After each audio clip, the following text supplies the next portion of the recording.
ఇక కూటమి ప్రభుత్వంపై సిపిఐ రాష్ట్ర కార్యదర్శి గుజ్జల ఈశ్వరయ్య తీవ్ర ఆగ్రహం వ్యక్తం చేశారు. ప్రభుత్వం ఏర్పడి 2 ఏళ్లు అయినప్పటికీ పేదలకు ఇళ్ల స్థలాలు ఎందుకు కేటాయించలేదని ప్రశ్నించారు. ఎన్నికల హామీని ప్రభుత్వం అమలు చేయాలని డిమాండ్ చేశారు. పేద విద్యార్థులను కించపరిచేలా గరికపాటి నరసింహారావు మాట్లాడటం తగదన్నారు. పట్టణ ప్రాంతాల్లో ఉన్నటువంటి వారికి 2 సెంట్లు ఇంటి స్థలం ఇవ్వడంతో పాటు ఇల్లు కట్టుకోవడానికి 4 లక్షల రూపాయలు డబ్బులు సహాయపడుతుంది గవర్నమెంట్ అని చెప్పి అమ్మబలికారు.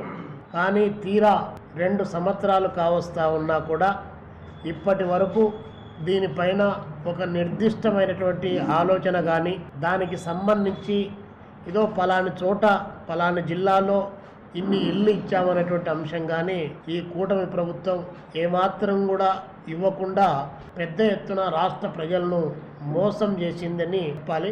ఇంకా పెద్ద పనం ఉపయోగపెట్టాలంటే కూటమి ప్రభుత్వం రాష్ట్ర ప్రజలను హామీలతో దగా చేసిందని చెప్పి ఈ సందర్భంగా మేము తెలియజేస్తా ఉన్నాం.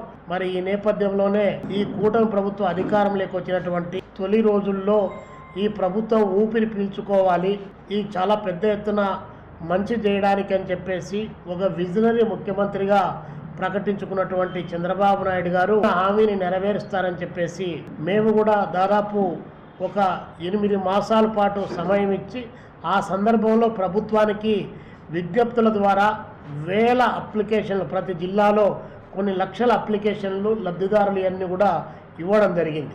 కానీ దానిపైన ఇంతవరకు చెదులు పడతా ఉన్నాయి తప్ప నిర్దిష్టమైనటువంటి చర్యలు తీసుకోలేదు. మెమొరాండాలు కూడా అప్పగించడం జరిగింది.